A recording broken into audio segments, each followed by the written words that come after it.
Let's look at some different reports. Specifically, let's start with our queue reports. Queue performance report. This is a biggie. This is usually the one I start with. This gives the data to evaluate your call center performance on a call volume per queue basis.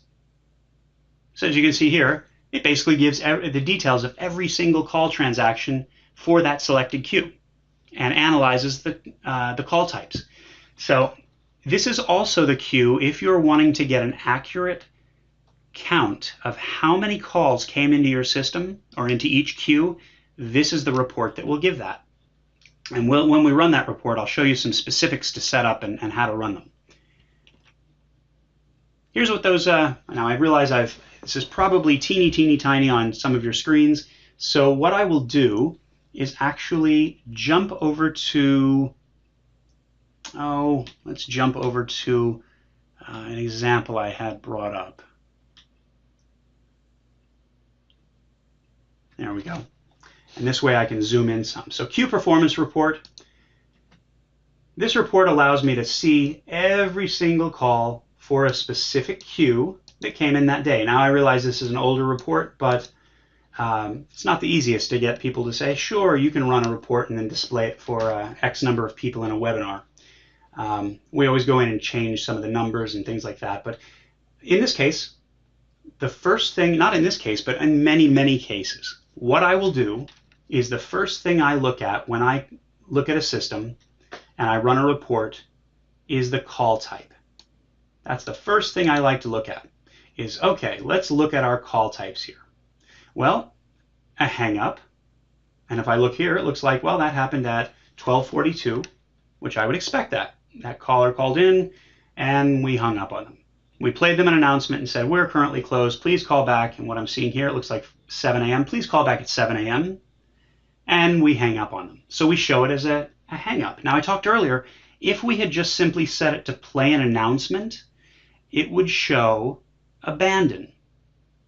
Now I know there's ways around it, but I'm talking generally, it would show an abandon, which would mess up your reports and your numbers, and you'd be getting an abandon that you didn't deserve. So if you run a report and you include hours that you're closed, that the queue is closed, and you start seeing a bunch of abandons, it might be worth checking that queue mode to see if it's been set to hang up during out of hours or if it's playing an announcement out of hours. Now the second thing we see here is the number 2 right here. Well, as we talked earlier, that is letting me know that that's a callback, that Tammy, the agent, came in, logged in, and 9 seconds later, a callback rang to Tammy's desk. Tammy answered it, and that was the second attempt that an agent with the company has tried to now call back that initial caller. I see quite often where people will say, no, we've got a limit of 3 or even 2. If you don't answer your call after 2 attempts where our agents try to call you back, well, we've had enough. You can call back in. We tried. And what I'm guessing, because it says 2, is that somebody attempted the callback the day before, right before the end of the day. But they didn't reach that person, so it went back in and sat in the queue. Now here's a problem with that. Unless it's been configured properly for callback, having a call wait all night long in the queue really adds a long hold time on those calls and really messes up your numbers.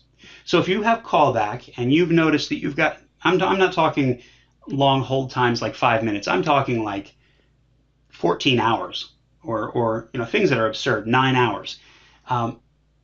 Check into seeing if you've got callback set up properly. There's a way, and we'll do this in the callback webinar, where you can set it to go to a different queue once it's been received. And that way it can sit in that queue. It still gets delivered to an agent, but that queue is not counted against your hold times. And the next thing down, we've got a good old recovered call by Tina. Well, Tina didn't answer that call, as we see over here with the 15-second ring time. And I can see that here's the phone number that called in. It pulled the call back into the queue after Tina didn't answer it, registered that R, registered that R next to Tina's name, and then it was delivered on to Tammy, who took that call.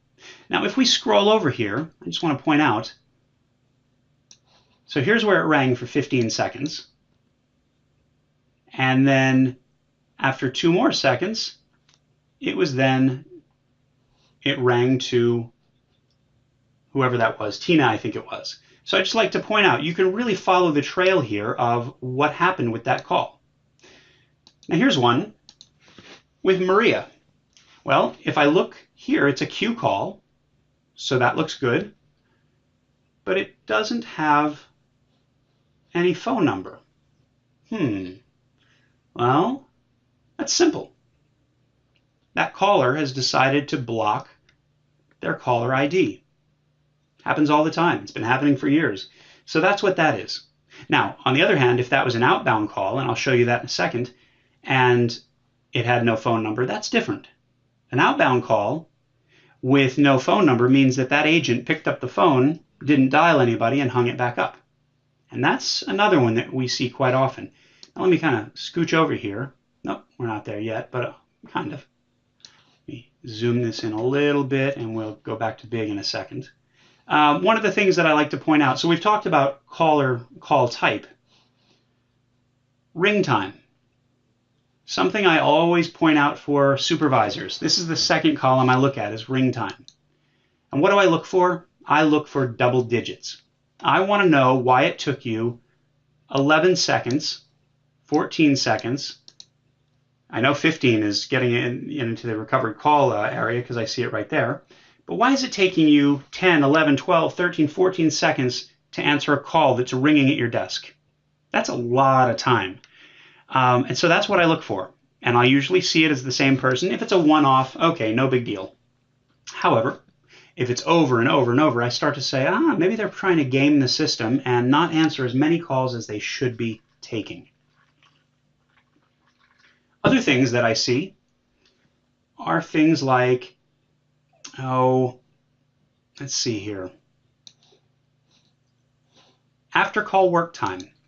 After call work time is where it's not work time where the agent's placing themselves in work time. Instead, it is after the call, after a queue call, unless it's been set up differently, after a queue call, if you have it set up, a lot of agents or companies will give their agents 30 seconds, 45 seconds to finish up the paperwork before they get another call. Finish filling in the CRM, whatever it may be. Well, that's what this is here. Now, if I'm going down and I see things, it's pretty evident that it's a 30, in this environment, it was 30 seconds. But if I start seeing things like a 5-minute after call work time, I start to say, wow, what? Okay, is this the same person over and over? Have they just learned they can press an extra button and extend it longer? Well, it can be done. On the same note, it can also be disabled. And that's something actually I really, really encourage you to do, is disable the ability for your agents to continue to add on more time to their after call work time. My feeling is if they need more time, they should have to select that specific work time that you have designated for them so that it's reportable. In this case, if I ran a report on Tammy and I see this 5-minute work time, after call work time specifically, I don't know what Tammy was actually doing in that time. So whereas, if they have to do the drop-down choice for work time, they have to select something. And then I can say, I see Tammy was, doing a photocopy real quick or faxing something out and had to walk away from her computer. Now, with after call work time, I also look at this and say, hey, that's not bad. I'm impressed. When I see 14 seconds, that means that Manuel pulled himself out of after call work time, putting himself back in the queue to take another call. That's impressive. I like to, to give people credit where credit is due, and that's impressive that somebody would say, you know what, I'm ready for the next call. Now, where you see that every time is in sales calls. In fact, most sales calls, they say, or sales queues, especially commission-based, they'll say, we don't want after-call work time. We want you to put another call right into us. We want those calls. Calls equal money, and we like commissions. So that's what that is. Now, it's not uncommon that you'll see people use the entire 30 seconds or 45 seconds or whatever it may be. But if they're starting to really push it and you see, hey, they're using the whole 30 seconds, maybe they don't really need 30 seconds. Maybe you can start shaving that back a little bit to see what the boundary is between what they really, really need and what they don't need. Another thing, wrap-up time. Now, wrap-up time is how long it takes or how long people are allotted to fill out wrap-up codes. And those are the codes that you can set at the end of a call after they hang up a queue call that says, here's what this call was about. And they can click on the options, and then you have metrics within your reports to run on the different wrap-up codes to find out. Now, something we talked about a bit earlier, where it says prime agents, I had mentioned that let's say early in the morning, between 6 and 8, you only have 2 agents available. Well, in this case, if we look here, when this call came in, we only had one agent available. Then we had 2 and 2, and then it starts to fill in, not much, but eventually it starts to fill in later on. If we scroll down, we can see that, yeah, now around here it's starting, people are coming in, they're starting to become available, and that's what we're seeing there. Let's take a look a little further down, and we get to an abandoned call. So the call comes in, it was an abandon, didn't have caller ID there, and the wait time was 28 seconds. So that caller waited for, sorry, that does have a caller ID, my apologies. That caller waited for 28 seconds and then said, whatever, I'm abandoning. I'm getting out of this call. I'll call them later. And hung up. That's what that is. So I don't know if 28 seconds is acceptable. A lot of places will say, yes, it is. Some places, no. This person, well, they waited for 1 minute and 11 seconds to be answered. 2 minutes and 28. So in this environment, it's hard to tell, but depending on your environment, you can start to make those decisions. Here we go. Here's a transfer. Call came in, and it was then transferred by the queue for whatever reason. Maybe they pressed, maybe they were sitting, it looks like 3 minutes and 36 seconds they waited. It may be that they had waited in a progress announcement, or waited and heard progress announcement, and eventually the system says, you know what, after X period of time, transfer them off to another queue. That might be the case. Looks like a lot of these have about the same 3-minute number that get transferred off. And then we have a callback that was lodged by this number, and then it was delivered right over to this person and called back. So that is our queue performance. One of the other things that I like to point out is, and I'll jump back to our reports here. Queue performance also has graphs. Not all reports have graphs, but some do. And for people who are visual like me, these are really, really helpful. So I like to go in and look at the different selections for our, it's for queue performance, queue traffic analysis, and agent performance. So you can go in and say, let me compare these. So with this, if I'm actually looking at calls and abandons, and I realize it's probably hard to see with the tiny text, but the red is indicating the queue calls. I can see in the legend over on the right. And the white is representing our abandons. Well, gives me an idea that, wow, okay, we're getting, what, number of calls? 58 calls on that specific queue in this period of time I've run it for. Over on here, I am getting quite a few abandoned calls. That's an issue. I need to look at that. So it's definitely worth looking at the graphs. Gives you a quick reference of, ooh, we should probably investigate this a little bit more. The queue traffic analysis. This is really good for getting an overview of your queue activity. What do I mean by that? Well, let's take a look at one more thing, and then we'll jump into looking at it. You can determine the busy and the quiet times. So if we're looking at an overview of the traffic that's going across your queue, Well, maybe we want to figure out when we're getting the most traffic, and that's what this will do. This actually breaks it down by hour, or actually you have the ability to set it, whether you want it every 15 minutes or every 30 minutes or every hour. Really, really helpful for using when you're trying to figure out scheduling. Do I need to schedule more people at 8 a.m. or do I need to schedule less people? Well, I need to know how much traffic's coming in order to do that. This is where you can get that information. And here's what that report looks like. It shows hour by hour. So 7 a.m. to 8 a.m., 8 a.m. to 9 a.m., and so on. Shows talk time, how many calls. This is the biggie that people like to look at. So if I'm looking here at calls, I realize that, you know what? From 11 to 12, I've got 175 calls. It starts dying off. Well, not until maybe 4 o'clock. Definitely at 5 o'clock it dies off. But that's a good reference for figuring out what it is that you need to start for your scheduling. Talk times. Seems that from 8 to 9, we have a long talk time there. That's showing an average, just so you know, during that period. The total talk time, well, there's our total talk time. The longest wait during that 8 o'clock to 9 o'clock hour was 2 minutes and 7 seconds. And the max wait was actually 6 minutes. So as you can see, this starts giving you an idea. Now, something I like to point out at the very bottom, not all of these things are totals. The calls, yes, that is the total number of calls. Ring time, no, that's an average of all your daily ring times per hour.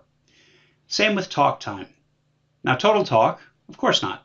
That's going to show how many minutes, hours, seconds were people were talking during that day, and so on with this. Abandoned calls, really helpful to be able to go down and say, you know what? I see that between 11 and 1, we have the most abandoned calls. Well, I don't know if that's something that I would be shocked with.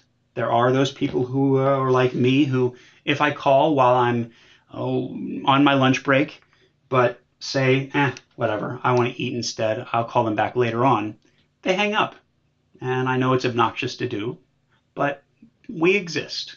So there are quite a few people who will go out and do that. Not on purpose, of course, but it does happen. So I'm not shocked at that hour. Also, the call volume was much, much higher. So it's not a surprise that that's a time people hang up. AHT over here, this stands for average handle time. And ASA, just so you know, is average speed of answer. So average handle time, well, what's the average handle time during that hour for these calls? Now, when we get into showing how to run the reports in a few minutes, I'll show you where you can find out the exact definition and mathematical calculation for each one of these different columns. A lot of people ask that. Where did you get the abandonment rate exactly? Or where are you getting average handle time? What does that mean? And I can show you exactly where to look to find those mathematical calculations. X seconds report. Fantastic report. This allows you to see different numbers, as it says here, based on unacceptable wait times. Meaning, if I run this report, and I think the easiest way to do this is to jump over real quick, you know what, we'll come back to that. I was going to start showing you how to run the reports, but let me just talk about this one quickly, then we'll get into it. This is where you can go in and you can see what you can set up segments of time, intervals of time, and see where calls are either being answered by your agents or where people are abandoning or where people are lodging callbacks. Really, really helpful. I'm not going to spend a lot of time going through it here on the slides. I'd rather actually get in to show you how to run it, and then we can talk about it. Once it is run, just for the record here, I can see that in this case, let's say this is calls that are answered by, these are queue calls answered by my agents. Well, or better yet, 30. Let's call these abandons, because I don't think we only had 30 calls for that period. So during the 30 abandons, most, or 30 of them, they happened between 0 and 20 seconds. The problem I have is when it gets over here and I start seeing 5 between 121 seconds and 300. Now, mind you, all of these numbers here, everything here can be changed. So I can set these to whatever parameters I like. But over 5 minutes, when I see 7 abandoned calls and I see that, 5 minutes and 38 seconds they waited, 6 minutes 41, that's a problem. And I see why they may have hung up. When we get into this report, we'll look at it, and it gives us a really good idea of where to maybe place our progress announcements, or where to maybe talk to our agents about answering quicker, things like that. It's a good indicator, and not many people use it.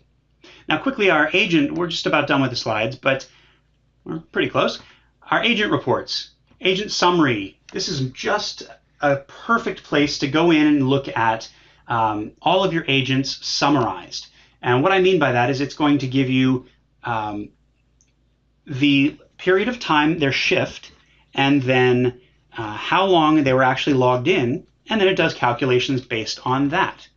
And what it looks like is this. Now, if you imagine that this has names next to each line here, over here, we can see that their shift was 9 hours, including their breaks. Their logins, how long they were actually logged into the software. Well, if we do that, we can start looking at some things based on how much break time they used and how much requested work time.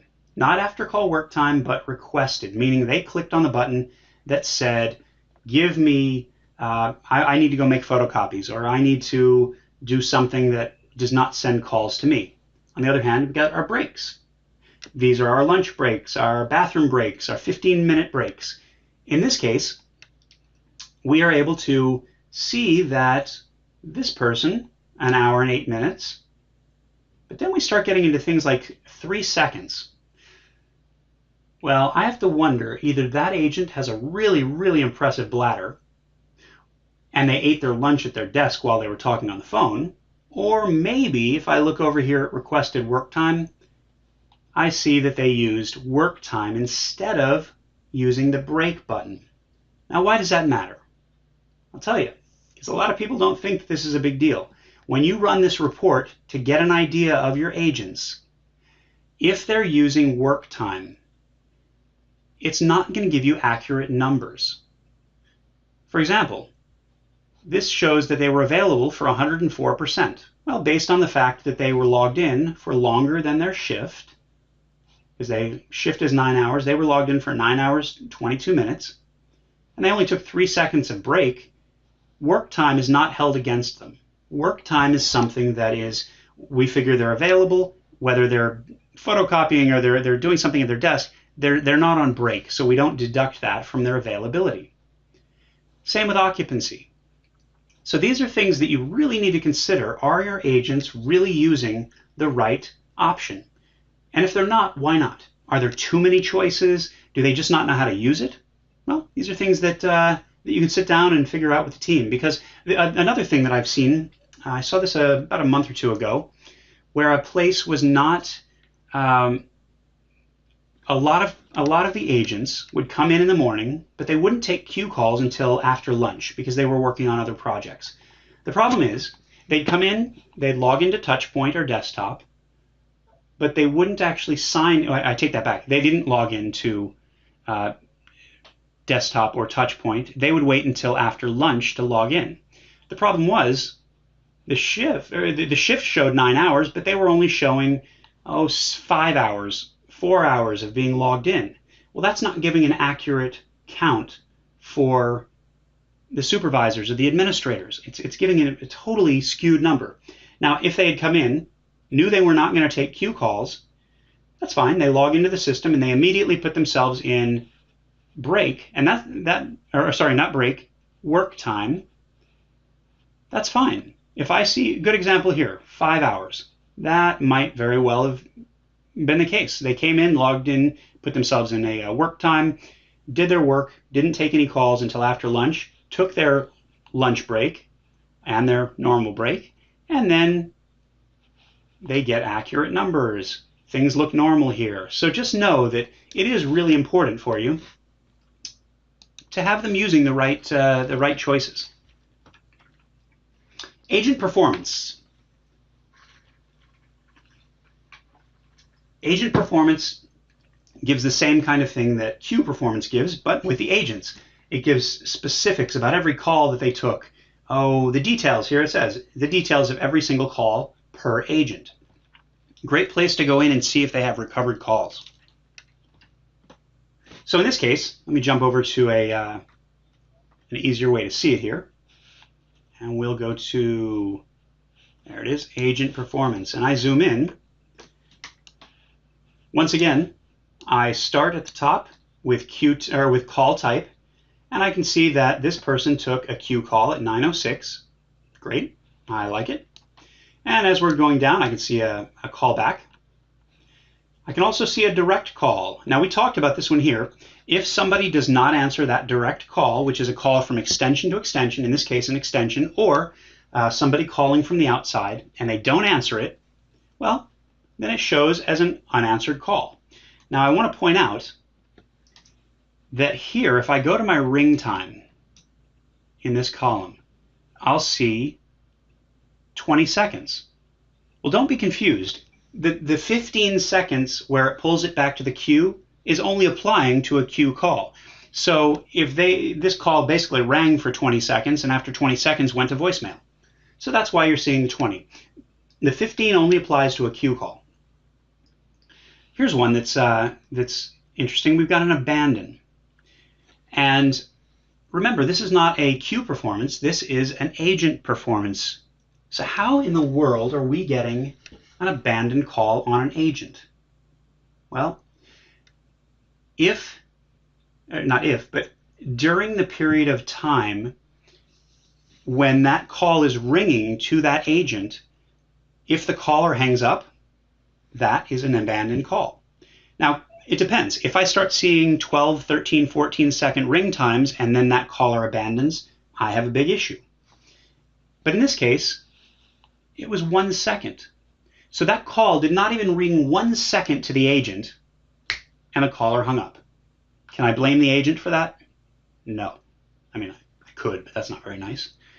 So that's what an abandoned call is when you're running it on an agent performance report. Some other things that I see here. Talk time. As I go down, I see 7 minutes, but then all of a sudden I see 16 minutes. That's a pretty long queue call. So as I kind of go across here, after call work time, and this one was a 4 minutes and 30 seconds. Well, I don't know if I was surprised by that because maybe it was a pretty intense call for 16 minutes. They needed to do a lot of wrap up. It had a lot of intricacies. It was somebody calling in to go through every single detail of their bill. And so they needed to go in and document all of that. Wrap up time. Well, this specific agent, and we're looking at just one agent right now. These are all calls that agent took. Wrap up time is about the same until we see the second one, and they took 49 seconds. I'm guessing they probably forgot about it, and it was set to 50 seconds, and then it just turned off. Well, I take that back because we have one down here for, 50 seconds is probably where it's set to turn off. I'm saying that, I don't really know. But when you start to see these outliers, it's an easy way to talk to bring up the conversation of what's going on. Why are we having issues getting the wrap-ups? Do we have too many choices in our wrap-up codes and our selections at the end? I see that all the time where people will have 20 choices in the first column, 15 in the second column, and agents just don't know where to go look for the different things. Now, if I scroll down here, I'm going to scooch over here, and agent took a queue call, and this queue call, well, I may not have doctored this one right because what I wanted to do was set it so that it was showing a transfer. Some of these are doctored. These are not all accurate call types. But if this had shown transfer, over here, as I look at the transfer destination, it's going to show that it was transferred to a queue. Over here, under where it says, let's actually look over on the left, outbound calls. Well, I have a bunch of outbound calls going to this number. It's not a number, you're seeing it actually as text. It rang for this long, and nobody answered.